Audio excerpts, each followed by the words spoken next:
Good morning बच्चों।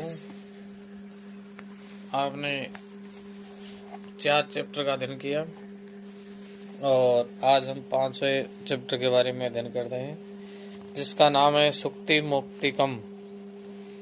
सुक्ति ही मोती है, यानी अच्छे वचन ही एक मोती के समान होते हैं। तो इसलिए हमें अच्छे वचनों के बारे में पढ़ना चाहिए, उनको याद करना चाहिए, अपने जीवन में उतारना चाहिए। प्रस्तुतो एवं पाठ है नैतिक शिक्षाएं प्रदायक रूपेण वर्ते। प्रस्तुत ये पाठ नैतिक शिक्षा देने का एक रूप है। अस्मिन् पाठांशे विविध ग्रंथे भे संग्रहणं कृत्वा नाना नैतिक शिक्षा बोधक पदानि गृहीतानि सन्ति। इस पाठ में विविध ग्रंथों को संग्रह करके अनेक प्रकार की नैतिक शिक्षा का बोध कराने वाले पद्य संग्रहित किए गए। अतः सदाचार से महिमा, इस यहाँ सदाचार की महिमा, प्रिय वाक्य की आवश्यकता, परोपकार नाम स्वभाव या दूसरों की सेवा करने वाला स्वभाव, गुणार्जन से प्रेरणा, गुणों को प्राप्त करने की प्रेरणा, मित्रता स्वरूप, मित्रता का रूप कैसा होता है, श्रेष्ठ संगति प्रशंसा यानी श्रेष्ठ संगति की प्रशंसा, तथा च संगति प्रभाव इत्यादि विषयाणां निरूपणम् अस्ति। और इस प्रकार संगति का आदि का प्रभाव का निरूपण इसमें किया गया है। संस्कृत साहित्य नीति ग्रंथानां समृद्धा परंपरा दृश्यते। संस्कृत साहित्य के नीति ग्रंथों की परंपरा हमेशा ही समृद्धिशाली रही है। अत्र प्रतिपादिक शिक्षणाया अनुगमनम कृत्वा जीवन साफल्यम कर्तुम शक्नुम। यहाँ प्रतिपादिक शिक्षा या दी गई शिक्षा को अपने जीवन में उतार करके जीवन को सफल बनाने का संकेत किया गया है। तो इसलिए जो शिक्षा की बात बताई गई है उसको आप ग्रहण करो, अपने जीवन में उतारो। श्लोक नंबर 1 क्या है? वर्तम यत्निम संरक्षेत वित्तमेति च याति च अक्षिणो वित्त क्षिणो वर्तस्तु हतो हतः है। इसका मतलब है कि मनुष्य को आचरण की प्रयत्न पूर्वक रक्षा करनी चाहिए। मनुष्य को क्या वर्तम यत्ने रक्षते वित्तमेति च याति, तो प्रयत्न रक्षा करनी चाहिए। वित्तमेति च याति, धन आता है और चला जाता है। अक्षिणो वित्त से क्षिणो वर्तस्तु हतो हत, धन के नष्ट हो जाने पर कुछ नहीं नष्ट होता है। अक्षिणो वित्त क्षिणो, धन के नष्ट होने पर कुछ भी नष्ट नहीं होता है। वर्तस्तु हतो हत, लेकिन चरित्र के नष्ट हो जाने पर मरे के समान हो जाता है, यानी उसका सब कुछ नष्ट हो जाता है। इसलिए हे बच्चों, हमें अपने चरित्र का विशेष ख्याल रखना है, चरित्र को अपने बनाए रखना है। और धन है वो आता और चला जाता है, उसकी कोई चिंता नहीं करनी है। और इसलिए अपने आपकी रक्षा है प्रयत्न पूर्वक करनी चाहिए, अपने व्यवहार को बनाए रखना चाहिए। श्लोक नंबर 2 है सूर्यताम धर्मस्तु सुरता च वाधार्यताम आत्मन प्रतिकूलानि परिसाम न समाचरित। तो है बच्चों, इसमें बताया गया है सूर्यताम धर्म सर्वसम, धर्म की बात को हमें सुनना चाहिए। किसकी बात को हमें सुनना चाहिए? ध्यानपूर्वक किसको सुनना चाहिए? धर्म तथा कर्तव्य के सार को हमें सुनना चाहिए और सुन करके उसको अपने जीवन में उतारना चाहिए, उसको धारण करना चाहिए। आत्मन प्रतिकूलानि परिसाम न समाचारित, अपने विपरीत या अपने विपरीत जो आचरण करते हैं, जो अपने विपरीत जो आचरण करते हैं और दूसरों के व्यवहार में नहीं लाना चाहिए। ऐसे जिस कार्य अथवा आचरण को अपने लिए ठीक नहीं समझाता है वैसा आचरण दूसरों के साथ हमें नहीं करना चाहिए।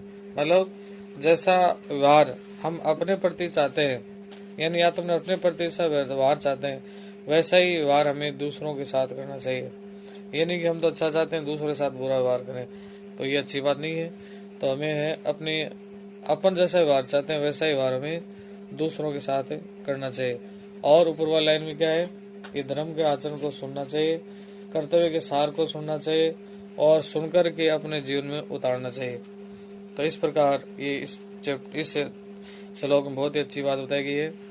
तीसरा श्लोक है प्रिय वाक्य प्रदानेन सर्वे तुष्यन्ति जन्तवः तस्मात् तदेव वक्तव्ये वचने का दरिद्रता। तो प्रिय वाक्य प्रदानेन सर्वे तुष्यन्ति जन्तवः, तो इसमें बताया गया है कि प्रिय वाक्य वचन बोलने से सभी प्राणी संतुष्ट होते हैं। यानी प्रिय वाक्य आप बोलोगे, अच्छी बात बोलोगे तो उसमें सभी संतुष्ट होंगे, खुश होंगे। तस्मात् तदेव वक्तव्ये वचने का दरिद्रता, और क्या बताया गया, वैसे ही वचन बोलना चाहिए। यानी वचनों में क्या दरिद्रता, यानी मीठा बोलने में कंजूसी नहीं करनी चाहिए। वक्तव्य वचने का दरिद्रता, यानी बोलने में कोई हमें कंजूसी नहीं दिखानी चाहिए।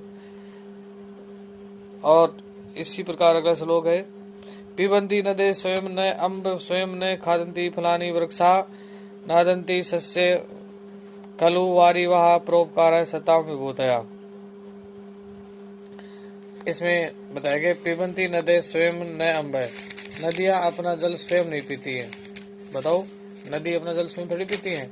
नदियों में वर्षा का पानी या समुद्र का पानी बहता है तो उसमें क्या है, पानी बहता रहता है और अपना जल वो खुद नहीं पीती है और दूसरों का काम आता है। स्वयं न खादन्ति फलानि वृक्षा, वृक्ष है अपने फलों को नहीं खाते। बताओ, क्या वृक्ष अपने फलों को खाते? अगर फलों खाएंगे तो हम क्या खाएंगे? तो स्वयं न खादन्ति फलानि वृक्षा, नहीं खाते। न दंती सस्ये खलु वारिवः, तो वारिवः क्या होता है, जल वहन करने वाले बादल। क्या होते हैं? जल वहन करने वाले बादल। न खादन्ति, नहीं खाते। न फलानी, तो क्या है कि बादल है, सस्य माने अन्न को या अपनी फसल को, बादल है अपनी फसल को नहीं खाते। परोपकार है सता विभूतया, और सज्जनों की संपत्तियां और दूसरों की भलाई के लिए होती हैं। तो इस प्रकार इसमें नदी, वृक्ष, बादल और सज्जन व्यक्ति, चार की बातें बताई गई है। चारों क्या है, दूसरों की भलाई के लिए ये अपना काम करते हैं, न कि अपना खुद का भला। अगला श्लोक है, श्लोक नंबर 5, क्या है, गुणे स्वे भी कर्तव्य प्रयत्न पुरुषे सदा, युक्त गुणो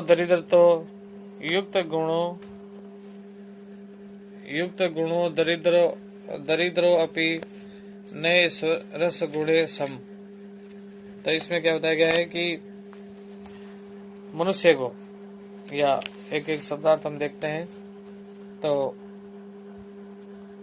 पुरुष माने मनुष्य को, और सदा माने हमेशा, और गुणेषु एव, गुणों को धारण करने में, प्रयत्न माने प्रयत्न, क्या है, प्रयत्न, गुण युक्त, गुणों से संपन्न, और अगुण यानी गुणों से हीन, और ईश्वर से सम्मान तुल्य। मतलब इसका यह है कि मनुष्य को सदैव ही गुणों को धारण करने में प्रयत्नशील रहना चाहिए। गुणे से भी कर्तव्य प्रयत्न पुरुष से सदा, यानी पुरुष को हमेशा क्या करना चाहिए, गुणों को धारण करने में प्रयत्नशील रहना चाहिए। गुणयुक्त दरिद्र तो नए स्वरे गुण सम, और संसार में क्या है कि गुणों से युक्त निर्धन व्यक्ति गुणहीन धनवान से श्रेष्ठ होता है।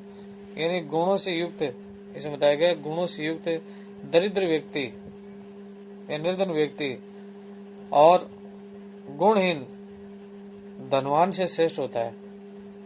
गुणे न सम, श्रेष्ठ होता है। तो इसका दोबारा आप हिंदी सुनिए, क्या बताया गया इसमें, ये बताया गया मनुष्य को सदैव ही गुणों को धारण करने में प्रयत्नशील रहना चाहिए, क्योंकि संसार में गुणों से युक्त निर्धन व्यक्ति भी गुणों से हीन धनवान के बराबर नहीं होता, अपितु उससे श्रेष्ठ होता है। अतः यह अर्थात गुणों से युक्त निर्धन व्यक्ति गुणहीन धनवान से श्रेष्ठ होता है। तो आदमी में गुण होने चाहिए, धन से कोई मतलब नहीं है। अगर गुण है तो वह धनवान से श्रेष्ठ बताया गया है। तो ये बच्चों, आप धन की लालसा में न खोए, क्योंकि धन ही सब कुछ नहीं होता है। मनुष्य के अंदर गुण है तो वह धन कमा सकता है और गुणों से अपने छवि समाज में बना सकता है। तो गुण ही श्रेष्ठ होता है, गुणों का हमें ध्यान रखना चाहिए, अपने बनाए रखना चाहिए। आरंभी गुरुवी क्षणी कर्मेण लंबी लघवी पूर्वी वर्धेमती च पश्चात निश्चय पुरवार ददे छाया मैत्री खल सजन नाम।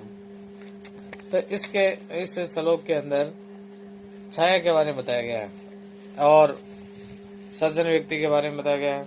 क्या बताया गया है वो ध्यान से सुनो। आरंभी गुरवी।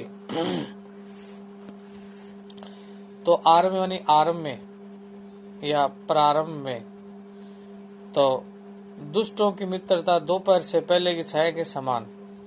दुष्ट व्यक्ति से मित्रता करते हैं तो दुष्टों की मित्रता है वो कैसी होती है? दोपहर से पहले की छाया के समान प्रारंभ में लंबी। आरंभी गुरुवी प्रारंभ में लंबी, श्रेणी कर्मीण लघवी पूरा वर्धिमती पश्चात। आरंभ में क्या होती है? लंबी, लेकिन लगातार घटने वाली होती है। क्या है? आरंभ में लंबी, श्रेणी कर्मीण लगातार घटने वाली होती है। और सज्जनों की मित्रता कैसी होती है? दोपहर के बाद की छाया के समान होती है। सज्जनों की मित्रता दोपहर की छाया के बाद के समान होती है और छाया के समान पहले कम और बाद में घटने वाली बताई गई है। पहले कम और बाद में घटने वाली बताई गई है। तो इसका नियत एक साथ दोबारा से सुनिए कि दुष्टों की मित्रता दोपहर से पहले की छाया के समान प्रारंभ में लंबी लेकिन लगातार घटने वाली होती है, तथा सज्जनों की मित्रता दोपहर के बाद की छाया के समान पहले कम और बाद में घटने वाली होती है।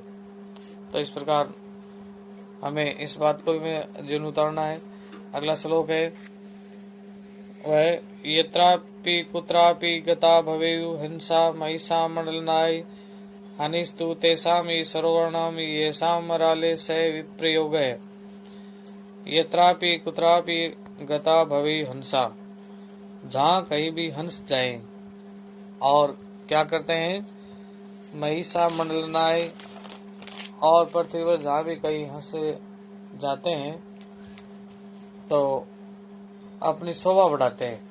यानी हंस पृथ्वी की शोभा बढ़ाने के लिए जहाँ भी चले गए हों, हंस जहाँ कहीं भी जाते हैं उसी भूमि की शोभा बढ़ाते हैं। हानिसु तेषाम सरोवरणाम ऐसा मराले से विप्रयोग है। हानि तो उन तालाबों की है, यानी नुकसान तो उन तालाबों का है जिनका हंसों के साथ वियोग हो गया है। यानी हंस है वह नहीं जाते, हंसों से वो भटके हैं। श्लोक नंबर 8 है गुणा गुणेगी गुणा भवन्ति निर्गुणा प्रापे भवन्ति दोषा आस्वादे प्रबंधु नदे समुद्र मुसादे भवंत पेया। इसमें बताया गया गुणा गुणेगी गुणा भवन्ति। गुण गुणवान के पास जाकर गुण होते हैं, ते निर्गुणा प्रापे भवन्ति दोषा, और निर्गुण व्यक्ति के पास जाकर के वे दोष बन जाते हैं। जैसे उदाहरण दिया गया है आस्वादे तोया प्रबंधी नदे, यानी तोय मन जल होता है। स्वाद जल को चखते हैं, नदी के जल को हम चखते हैं तो पीने योग्य होता है। समुद्र मध्य भवंता है, और जब समुद्र मिल जाता है वो पीने योग्य नहीं रहता है। अर्थात ये बताया गया है कि गुण गुणियों में रहकर गुण होते हैं और निर्गुण को प्राप्त करके वे दोष हो जाते हैं। स्वाद युक्त जल वाली नदियों का जल तभी तक पीने योग्य होता है जब तक वे बहती रहती है, यानी समुद्र को प्राप्त करके उनका जल अपेय हो जाता है, यानी समुद्र मिलने के बाद में उसका जल पीने योग्य नहीं रहता है। तो इस प्रकार हमें भी गुणों को अपनाना चाहिए, निर्गुणों को नहीं अपनाना चाहिए। और समुद्र जैसे खारे पानी है, यानी जो हमें कड़वी बात कहते हैं, अच्छी बात नहीं बताते हैं, उनसे हमें दूर रहना चाहिए। तभी क्या है हम अपने जीवन की रक्षा कर सकते हैं। तो हे बच्चों, आप ये सारे नीति के श्लोक आपको सुनाए गए हैं, इन सभी को अपने जीवन में उतारना है और अपनाना है। और अभी इस पाठ को आप अच्छे से याद करना है और पूरे पाठ का हिंदी अपनी अभ्यास पुस्तिका में लिखना है। अगले वीडियो का इंतजार करना। तब तक के लिए धन्यवाद। Thank you.